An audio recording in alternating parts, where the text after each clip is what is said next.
Audio clip number 14۔ اس میں آپ انشاءاللہ عز و جل قرآن پاک کی سورہ بقرہ کی آیت نمبر 34 سے لے کر 36 تک، یعنی 34 سے لے کر 36 تک کی تلاوت، ترجمہ اور تفسیر صراط الجنان سنیں گے۔ بسم اللہ الرحمن الرحیم۔ ترجمہ: اللہ کے نام سے شروع جو نہایت مہربان رحمت والا ہے۔ وَإِذْ قُلْنَا لِلْمَلَائِكَةِ اسْجُدُوا لِآدَمَ فَسَجَدُوا إِلَّا إِبْلِيسَ أَبَى وَاسْتَكْبَرَ وَكَانَ مِنَ الْكَافِرِينَ۔ ترجمہ: اور یاد کرو جب ہم نے فرشتوں کو حکم دیا کہ آدم کو سجدہ کرو تو ابلیس کے علاوہ سب نے سجدہ کیا، اس نے انکار کیا اور تکبر کیا اور کافر ہو گیا۔ اسجدوا لآدم، آدم کو سجدہ کرو۔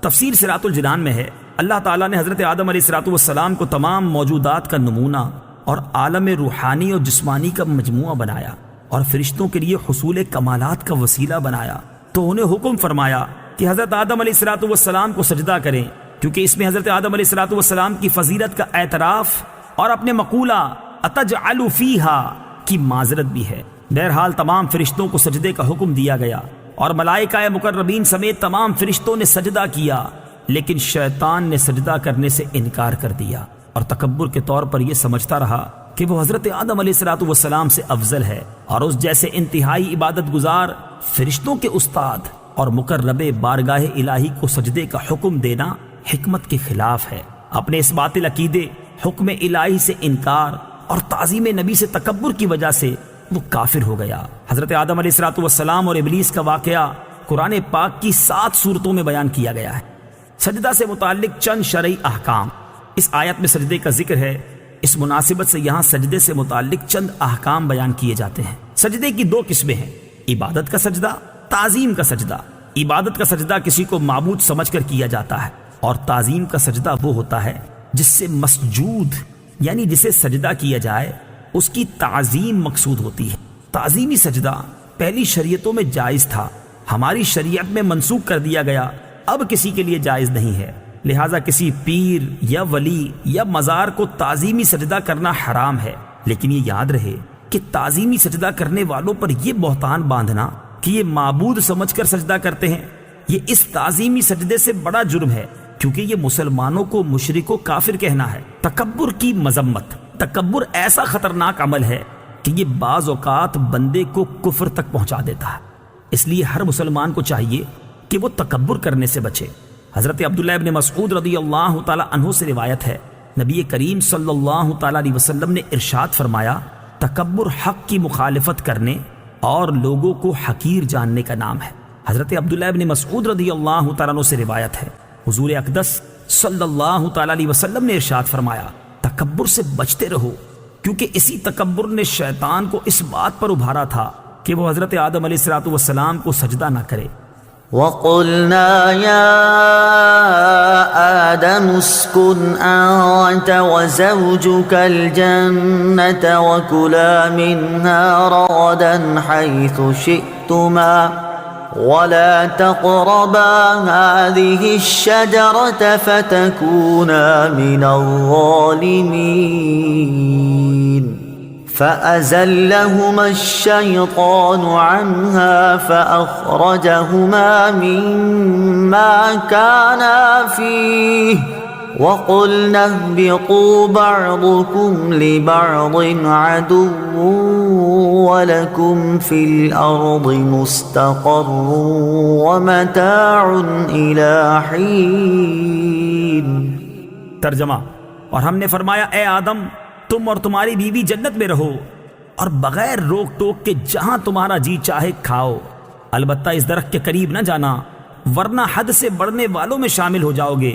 تو شیطان نے ان دونوں کو جنت سے لغزش دی، پس انہیں وہاں سے نکلوا دیا جہاں وہ رہتے تھے، اور ہم نے فرمایا تم نیچے اتر جاؤ، تم ایک دوسرے کے دشمن بنو گے اور تمہارے لیے ایک خاص وقت تک زمین میں ٹھکانا اور زندگی گزارنے کا سامان ہے۔ یا آدم اسکن انت وزوجک الجنہ، اے آدم تم اور تمہاری بیوی جنت میں رہو۔ تفسیر صراط الجنان میں ہے، یہاں سے حضرت آدم علیہ السلام اور ابلیس کا واقعہ بیان کیا گیا ہے، اور اس کا خلاصہ کچھ یوں ہے۔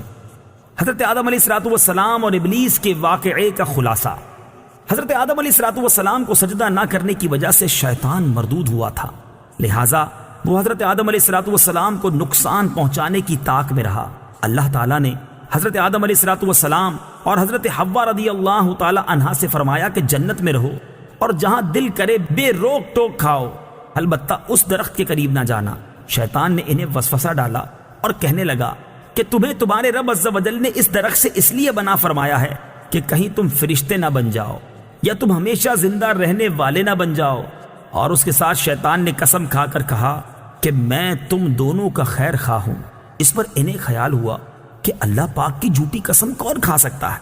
اس خیال سے حضرت حوا رضی اللہ تعالی عنہا نے اس میں سے کچھ کھایا، پھر حضرت آدم علیہ السلام کو دیا تو انہوں نے بھی کھا لیا، اور یہ خیال کیا کہ اللہ تعالیٰ کی ممانعت تحریمی نہ تھی بلکہ تنزیہی تھی، یعنی حرام قرار دینے کے لیے نہ تھی بلکہ ایک ناپسندیدگی کا اظہار تھا۔ یہاں حضرت آدم علیہ السلام سے اجتہاد میں خطا ہوئی، اور خطائے اجتہادی گناہ نہیں ہوتی، چنانچہ شیطان کے دھوکے کی وجہ سے انہوں نے اس ممنوعہ درخت کا پھل کھا لیا، اور پھل کھاتے ہی ان کے پردے کے مقام بے پردہ ہو گئے، اور وہ اسے چھپانے کے لیے ان پر پتے ڈالنے لگے۔ اس وقت اللہ تعالیٰ نے فرمایا کہ کیا میں نے تمہیں اس درخت سے منع نہیں کیا تھا، اور میں نے تم سے یہ نہ فرمایا تھا کہ شیطان تمہارا کھلا دشمن ہے؟ اس کے بعد حکم الہی ہوا کہ تم زمین پر اتر جاؤ، اب تمہاری اولاد آپس میں ایک دوسرے کی دشمن ہوگی، اور تم ایک خاص وقت تک زمین میں رہو گے۔ زمین پر تشریف آوری کے بعد حضرت آدم علیہ السلام ایک عرصے تک اپنی لغزش کی معافی مانگتے رہے، حتیٰ کہ آپ علیہ السلام کو اللہ تعالیٰ کی طرف سے چند کلمات سکھائے گئے۔ پھر جب آپ علیہ السلام نے ان کلمات کے ساتھ توبہ و معافی کی درخواست کی تو وہ قبول ہوئی۔ ایک اہم مسئلہ یہاں ایک اہم مسئلہ یاد رکھنا ضروری ہے، کیونکہ آج کل بے باکی کا دور ہے، اور جس کا جو جی چاہتا ہے بول دیتا ہے، یہاں تک کہ مذہبی معاملات میں اور اہم عقائد میں بھی زبان کی بے احتیاطیاں شمار سے باہر ہیں۔ اس میں سب سے زیادہ بے باکی جس مسئلے میں دیکھنے میں آتی ہے وہ حضرت آدم علیہ السلام کا جنتی ممنوعہ درخت سے پھل کھانا ہے۔ اعلیٰ حضرت امام احمد رضا خان علیہ رحمت الرحمان فرماتے ہیں، غیر تلاوت میں اپنی طرف سے حضرت آدم علیہ السلام کی طرف نافرمانی و گناہ کی نسبت حرام ہے۔ ائمہ دین نے اس کی تصریح فرمائی، بلکہ ایک جماعت علماء کرام نے اسے کفر بتایا ہے۔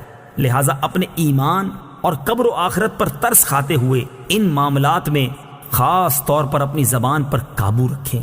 وَلَا تَقْرَبَا، اور قریب نہ جانا۔ اس آیت میں اصل ممانعت درخت کا پھل کھانے کی ہے، لیکن اس کے لیے فرمایا کہ قریب نہ جانا۔ اس طرز خطاب سے علماء نے یہ مسئلہ نکالا ہے کہ اصل فعل کے ارتکاب سے بچانے کے لیے اس کے قریب جانے سے بھی روکنا چاہیے۔ جیسے بچے کے سیڑھیوں سے گرنے کا اندیشہ ہوتا ہے تو اسے صرف سیڑھیوں پر کھڑا ہونے سے منع نہیں کرتے بلکہ سیڑھیوں کے قریب بھی نہیں جانے دیتے۔ اسی طرح بیسیوں کاموں میں علماء کرام اسی اندیشے سے منع فرماتے ہیں کہ کوئی فعل بذات خود منع نہیں ہوتا، لیکن اگر لوگ اس کے قریب جائیں گے تو ممنوع کا ارتکاب کر بیٹھیں گے۔ جیسے عورتوں کو قبرستان جانے سے منع کرنے میں یہی حکمت ہے۔ اسی سے پیر اور مشائخ کے فعل کا استدلال ہو سکتا ہے کہ وہ مریدوں کی تربیت کے لیے بعض اوقات کسی جائز کام سے بھی روک دیتے ہیں، کیونکہ وہ جائز کام کسی برائی تک پہنچنے کا ذریعہ بن سکتا ہے۔ فَتَكُونَا مِنَ الظَّالِمِينَ، ورنہ تم زیادتی کرنے والوں سے ہو جاؤ گے۔